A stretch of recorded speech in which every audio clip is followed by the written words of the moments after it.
నెత్తి నోరు కొట్టుకొని మేము మొత్తుకుంటున్నాము. ఈ 6 గ్యారెంటీలు కాదు, ఇది అబద్ధాల గ్యారెంటీలు, మీరు నమ్మకండి ప్రజలారా అని ఎన్నోసార్లు మేము మొత్తుకున్నా కూడా ఇప్పుడు అనుభవం అయింది. చాలామంది అన్నారు, మీ మీడియా సోదరులు అన్నారు, కొంతమంది కాంగ్రెస్ వాళ్ళు, మేము ఒక్క పథకం అయితే మేము 100% నిర్వహిస్తున్నాము, ఉచిత బస్సు పథకం అన్నారు. ఏమైంది ఇప్పుడు? మీరు ఒక చేతిని ఇచ్చి ఒక చేతిని లాక్కుంటున్నారు. ఆడకూతుర్లు బస్సులు ఎక్కుతుంటే వాళ్ళకు ఉచిత బస్సు, మరి వాళ్ళ అన్నదమ్ములకు తండ్రులకు వాళ్ళ దగ్గర నుంచి 2 విధాలుగా వసూలు చేసారు కదా. ఇప్పుడు కళ్ళ ముందు ఉన్న ఒక పథకం అయితే పోయింది కదా. ఆ పథకం పెట్టి దాని ద్వారా డబ్బులు 5 రూపాయలు, 10 రూపాయలు, 15 రూపాయలు స్టాఫ్కు. ఈ మధ్య ఇవాళ పొన్నం ప్రభాకర్ మాట్లాడుతున్నాడు, బీఆర్ఎస్ ప్రభుత్వం కంటే కాంగ్రెస్ ప్రభుత్వంలో లాభాలు ఎక్కువ వచ్చినాయి మాకు ఆర్టీసీకి, మీరు పెంచలేదా బీఆర్ఎస్ ప్రభుత్వంలో? ఎస్, మేము పెంచినాం. ఎట్లా పెంచినాం? కిలోమీటర్కు 10 పైసలు, కిలోమీటర్కు 12 పైసలు చొప్పున టీఆర్ఎస్ ప్రభుత్వం పెంచింది.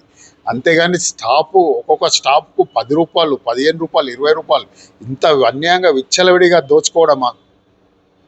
ఇంకా బీఆర్ఎస్ ప్రభుత్వంతో పోల్చుకుంటున్నారు వీరు లాభాల విషయంలో. పొన్నం ప్రభాకర్ గారు, దాదాపు 6,000 కోట్ల చిల్లర అయింది మీకు ప్రభుత్వం, మీ దగ్గర అప్పు. అది గుర్తుపెట్టుకోండి. ఆర్టీసీ లాభాలకు రావాలంటే తక్షణము పొన్నం ప్రభాకర్, నీకు దమ్ము ధైర్యం ఉంటే రేవంత్ రెడ్డి గారి దగ్గర నుంచి 6,000 కోట్ల దాదాపు చిల్లర 6,000 కోట్లు తక్షణం ఇప్పించండి. కేసీఆర్ గారు ఉన్నప్పుడు 44% ఇండియాలోనే ఏ గవర్నమెంట్ ఇవ్వలే, 44% వీళ్ళకి ఇచ్చింది బెనిఫిట్. కానీ నువ్వేం చేసినావు? 20% మించలేమన్నా. కాబట్టి అనేకమైన స్కీములు తీసుకొచ్చిండు. మీ అందరికి తెలుసు, కార్గో,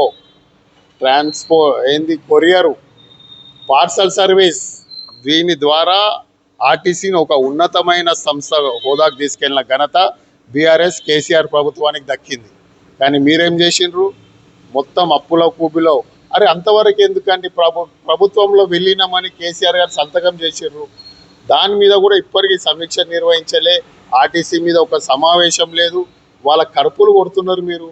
ఒక్క సంతకం ఆల్రెడీ కేసీఆర్ చేసి దాన్ని ఇంప్లిమెంట్ చేసే దద్దమ్మలు చేతగాని ప్రభుత్వం ఈ కాంగ్రెస్ ప్రభుత్వము. కాబట్టి తక్షణము మేమేం అడిగినాము, మా ఎమ్మెల్యేలు కేటీఆర్, హరీష్ రావు గారు, నగర ఎమ్మెల్యేలు మెమోరాండం సమర్పిస్తాము. అది హూందాగా మీ ఆర్టీసీ బస్సులోనే, మీ సంస్థ బస్సులోనే. దానికి ఓ పెద్ద చేసి పొద్దున్న తెల్లవారు నుంచి ఇప్పటిదాకా హౌస్ అరెస్టులు చేసి ఎక్కడిదక్కడ నిర్బంధాలు విధించి, ఎవరి కోసం? ప్రజల కోసమే కదా. ప్రజల తరఫున పోరాడతాం, ప్రజలందరూ గమనిస్తున్నారు. ఇంతటి నిర్బంధ పాలన ఇంతకుముందు ఎప్పుడు జరగలేదు. రానున్న రోజుల్లో కాంగ్రెస్ ప్రభుత్వానికి ప్రజలు గుణపాఠం చెప్పనీకున్నారు. ఇది మళ్ళీ చెప్తున్నా, ఇది 6 గ్యారెంటీల ప్రభుత్వం కాదు, అబద్ధాల గ్యారెంటీల ప్రభుత్వము. ప్రజలకు మంచిగా అర్థమైంది.